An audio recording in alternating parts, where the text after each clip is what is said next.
आप देख रहे हैं अल्फा डिफेंस हिंदी में आपका स्वागत है। आज के इस वीडियो में हम लोग बात करने वाले हैं टैंक्स के बारे में। अगर आप इंटरनेशनल न्यूज को मॉनिटर करते हैं या फिर आप हमारे टेलीग्राम चैनल को मॉनिटर करते हैं तो आपको ये चीज पता होगी कि जर्मन लेपर्ड टैंक्स यूक्रेन को दे दिए गए हैं और इस समय यूक्रेन की तरफ से ये टैंक्स रशिया के खिलाफ डिप्लॉय किए गए हैं। इस डिप्लॉयमेंट के दौरान रशिया की तरफ से यूक्रेन के कई सारे टैंक्स को ध्वस्त किया गया है और इनमें से कुछ टैंक्स लेपर्ड टैंक्स भी हैं। इनफैक्ट लेपर्ड टैंक्स का जो सबसे एडवांस वेरिएंट है 2A6 उसके भी ध्वस्त होने की कई फोटोग्राफ्स हम लोगों के सामने आई हैं। वैसे कमेंट सेक्शन में बहुत सारे लोग आकर ये भी कहेंगे कि 2A6 सबसे ज्यादा एडवांस वेरिएंट नहीं है, लेकिन हम लोगों को यहाँ पर ये समझना पड़ेगा कि बात हो रही है मास प्रोड्यूस टैंक्स के बारे में और इस कैटेगरी में इस समय वेस्टर्न ब्लॉक का सबसे एडवांस टैंक यही है। कुछ समय पहले रशिया की तरफ से अपने कुछ टैंक्स यहाँ पर डिप्लॉय किए गए थे और उनकी डिस्ट्रक्शन के बाद की फोटोग्राफ्स को लेकर बहुत सारे वेस्टर्न एनालिस्ट रशियन टैंक्स को पूरी तरीके से यूजलेस डिक्लेयर कर चुके थे। और अब जब 2A6 जैसे टैंक्स की टर्रेट हवा में इतने ऊपर जाकर नीचे गिरती है तो ये सभी के सभी वेस्टर्न एनालिस्ट पूरी तरीके से शांत हैं और कोई भी इन टैंक्स के बारे में बातचीत नहीं कर रहा है। इस वीडियो के दौरान हम लोग किसी को भी नीचा दिखाने की कोशिश नहीं कर रहे हैं। यहाँ पर हम लोग केवल टैंक वॉरफेयर के बारे में बात करेंगे, क्योंकि शुरुआत से ही जब भी हम लोग टैंक्स को लेकर वीडियो बनाते आए हैं तो लोगों का नी जर्क रिएक्शन होता है कि ए टैंक बेहतर है या बी टैंक बेहतर है, या फिर ए टैंक बी टैंक के सामने किसी भी तरीके से कारगर नहीं हो सकता है। वहीं पर रिसेंटली एक दूसरी तरीके की आर्ग्यूमेंट आने लगी है कि टैंक्स किसी भी काम के नहीं है और ड्रोन्स के आ जाने के बाद में टैंक्स पूरी तरीके से यूजलेस हो चुके हैं। यहाँ पर हम लोग दूसरी आर्ग्यूमेंट के बारे में पहले बात कर लेते हैं।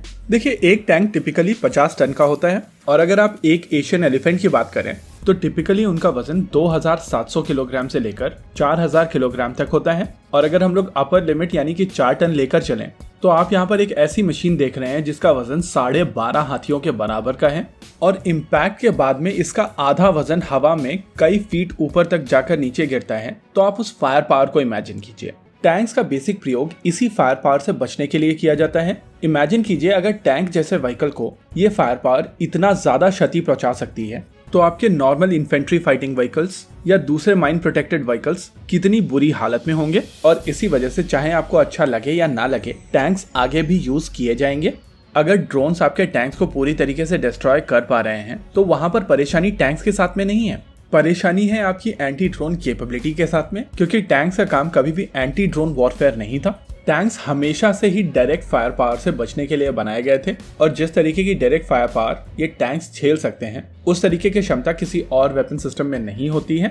और इसी वजह से आने वाले समय में टैंक्स का प्रयोग चलता रहेगा और नेचुरली टैंक्स को रिप्लेस किया जाएगा बेहतर टैंक्स से। अब जब ये चीज स्टैब्लिश हो गई है कि टैंक्स की आवश्यकता आने वाले समय में भी पड़ती रहेगी तो अब बात कर लेते हैं कि किस तरीके के टैंक्स आने वाले फ्यूचर में दिखाई पड़ेंगे। और आप सभी का फेवरेट क्वेश्चन, कौन सा टैंक बेहतर टैंक है। देखिए, आपको ये चीज समझनी पड़ेगी कि हर एक टैंक एक स्पेसिफिक रिक्वायरमेंट के लिए बनाया जाता है और इसी वजह से कहीं ना कहीं किसी एक चीज को लेकर वहां पर कॉम्प्रोमाइज किया जाता है। अगर किसी भी टैंक के बारे में बातचीत की जाती है तो वहां पर मेजरली 3 स्पेसिफिकेशंस होती हैं। पहली फायर पावर, दूसरी प्रोटेक्शन और तीसरी मोबिलिटी।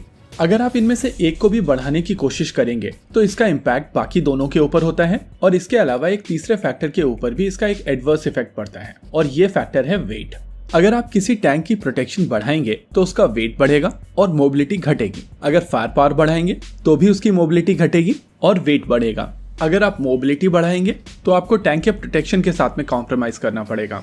और इसी वजह से टैंक्स को डिजाइन करते समय कोशिश की जाती है कि आपकी रिक्वायरमेंट के हिसाब से बेस्ट ट्रेड ऑफ सिलेक्ट किए जाएं।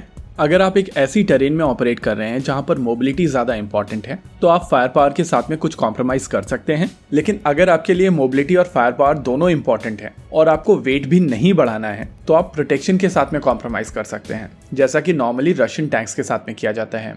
और इसी वजह से मैंने हमेशा से ये चीज कही है कि टैंक्स एक स्पेसिफिक रिक्वायरमेंट के लिए बनाए जाते हैं और इसी वजह से आपको अपने खुद के टैंक बनाने चाहिए। कॉपी पेस्ट सॉल्यूशन आपकी ज्योग्राफिकल कंडीशन के हिसाब से नहीं बनाए जाते हैं और इसी वजह से जब आप अपने खुद के टैंक्स बनाते हैं तो वो आपकी रिक्वायरमेंट के लिए टेलर मेड होते हैं। देखिए, कोई भी टैंक परफेक्ट टैंक नहीं होता है, जरूरी है कि आप अपनी रिक्वायरमेंट के हिसाब से ट्रेड ऑफ अचीव करें।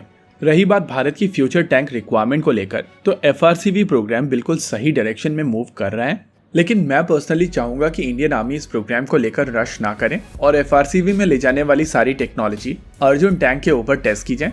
इसके अलावा T-72 और T-90 का एक कॉमन अपग्रेड प्रोग्राम बनाया जाए ताकि पूरी फ्लीट के अक्रॉस एक कॉमनैलिटी ऐड की जा सके।